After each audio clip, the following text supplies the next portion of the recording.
Today we replace the mechanical seal for this pump, so we show how to replace this pump. Now this is the mechanical seal for this one is a new mechanical seal. uh, this one we show this one is stationary one, this one is the bushes. We can take it separate. This one on top, this one covered by one rubber gasket. Why this one, the rubber gasket, why we cover?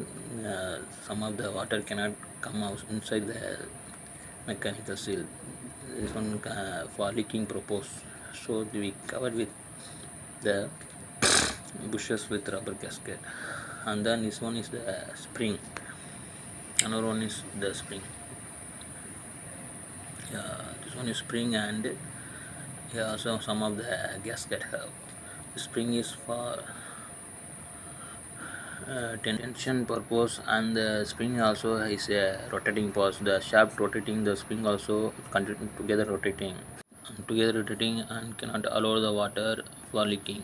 Purpose the spring, the tension is very hard. So this one all together the mechanical sleeve. Now with this one, another one is the main part is the retainer. Then now take out this one is retainer. Retainer can use for the impeller together. We check with the retainer together with the impeller. The impeller and the retainer are in the retainer are inside the retainer or begin the impeller.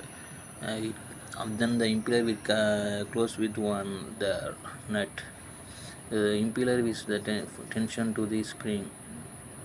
Later we show how to like this we can put back the retainer.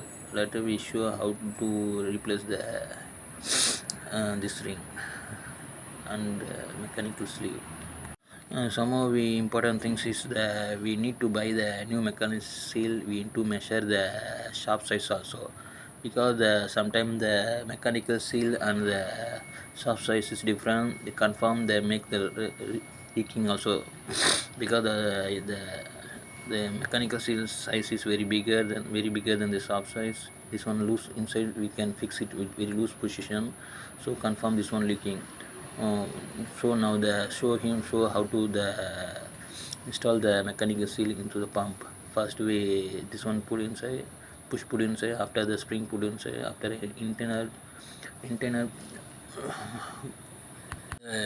put inside, the impeller tighten together. Now show how to the mechanical seal put tighten.